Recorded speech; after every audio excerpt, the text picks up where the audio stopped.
Okay, let's now get into 2024. Joe Biden's approval has absolutely collapsed. Now, I was right there telling you when his approval was low, but still historically higher than many presidents at this point in time. I was telling you that. I was saying, yeah, it's low-ish, but he's still doing better than A, B, C, D, E presidents at this point in their first term. You have to go back to the 1940s now to find a first-term president with a lower approval rating at this point, right? July of the second year of his presidency than Joe Biden. And we're going to get to those numbers. But this is coming at a time where also most Democrats are saying they don't want Joe Biden to run in 2024. Now, I don't believe he is going to run in 2024, but we're going to get to that in a moment. Most Democrats don't want Biden in 24, new poll shows. President Biden is facing an alarming level of doubt from inside his own party. 64% of Democratic voters say they would prefer a new standard bearer in 2024. This is from a New York Times Siena College poll. Voters nationwide have soured on his leadership, giving a meager 33% job approval rating. We'll look at an average of approval rating in a moment. It's a little bit higher than that. In this particular poll, it's at 33%. Widespread concerns about the economy and inflation have helped turn the national mood decidedly dark, both on Biden and their trajectory of the nation. More than 3/4 of registered voters see the U.S. moving in the wrong direction, a pervasive sense of pessimism that spans every corner of the country, every age range, every racial group, cities, suburbs, and rural areas, and both political parties. Only 13% of American voters say the nation is on the right track. Now, in terms of approval, Joe Biden's approval on average is down to 38.6%. This is, as you can see here, the lowest of his presidency. He kicked off his presidency in the mid-50s and remained there for several months, then started seeing a decline last summer as the COVID surge happened, negative press about getting out of Afghanistan, etc. A brief bump towards the end of the year, and then a continued decline. This is really not good. And when you look at historical numbers, which 538 allows you to do, you now see that Joe Biden's approval rating has dipped below where Donald Trump's was at this point in time. We're roughly at day 550. Where are we? Roughly about 545 of the presidency. Donald Trump had a higher approval rating at this point. Barack Obama had a higher approval rating at this point. George W. Bush had a higher approval rating. So did Clinton. George H.W. Bush was doing far better than Biden is now. Reagan was doing better. Jimmy Carter was doing better, although not by much. Gerald Ford was doing better. Nixon was doing better. LBJ was doing better. JFK and Eisenhower. You have to go all the way back to Harry Truman in 1946 to find a president that around day 545 was had a lower approval than Joe Biden. That's really, really bad.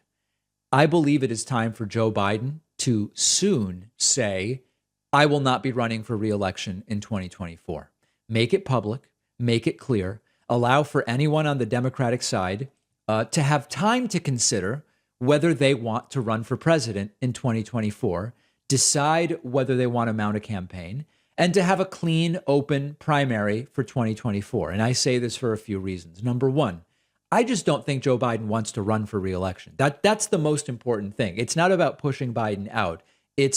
I don't see any indication that he wants to run. He'll be 82 at the time. The language continues to be that he intends to run. After Kamala Harris definitively said he was running, the next day she had to walk it back because it's very apparent to all of us that it's not clear that he actually plans to run. That's the primary reason. He doesn't seem to want to run, and it's becoming politically disadvantageous to Democrats for everybody to kind of have to pretend like he is going to run. I just don't think he's running. Secondly, his approval rating is collapsing. And whether it's Donald Trump or Ron DeSantis or whoever on the Republican side, there is going to be a major uphill battle for the 2024 election. And it would seem prudent and better to not rush anyone else into having to decide, am I getting in or am I getting out? Make it clear. I'm not going to be running for re-election. Now, I'm not actually saying that Biden should announce this before the midterms. It probably makes sense to wait for the midterms, but it should be done relatively soon. Again, Biden least popular president at this point in his first term, dating back to Harry Truman in the 1940s. Third, even most Democrats don't want Joe Biden to run. So looking at the pulse of the party also matters. Now, I am right there with you in saying that even most of those Democrats who would rather someone other than Biden would almost certainly vote for Biden if Biden is the nominee. But it's not particularly reassuring when it comes to the possibility that the right will be really motivated in 2024. Okay, sure, most Democrats, even if they would rather someone else, would still vote for Biden. But even if it depresses turnout by a couple of points, I don't know that it's to the advantage of the Democratic Party. Now, there are many good options on the Democratic side, but the question becomes, does Kamala Harris run? And if so, do Biden and the DNC attempt to sort of anoint her the de facto nominee? She's not popular either.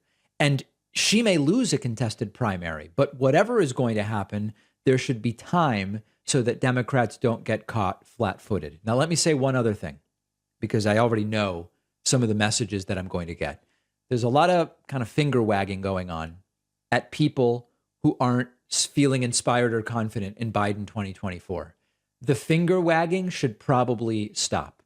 I'm not saying I wouldn't vote for Biden over Trump or DeSantis in 2024. I would. I'm not even saying Joe Biden hasn't done some good things. He's done many good things, and I've enumerated them many times. I'm saying it would be better if Biden said what most Democrats are thinking and said, I'm not running for re-election. We did a great thing here by taking the country back from Trump. We did A, B, C, D, E. And I am clearing the way for a spirited primary where we are going to get, I am sure, a great nominee to go up against what is going to be a brutally desperate attempt by Republicans to take back the White House by any means necessary. And we know what some of those means are. That's what I think would be the best. Now, if you disagree with me or you agree with me, whatever, I want to hear from you. Let me know what you think. Find me on Twitter at @dpacman. And we will certainly follow up on this. One of our sponsors today is Helix Sleep, and it's a sponsor I'm thrilled about because I sleep on a Helix mattress at home, and it's just the perfect mattress. One of the best things about Helix is you don't have to guess which mattress do I need, which one will be good for me. You take their famous sleep quiz on their website, you tell them your body type, your sleeping position, your back pain issues you might have, and they will pair you with a mattress that will be perfect for you. I took the sleep quiz. The mattress they suggested was exactly what I needed. I often get too hot at night.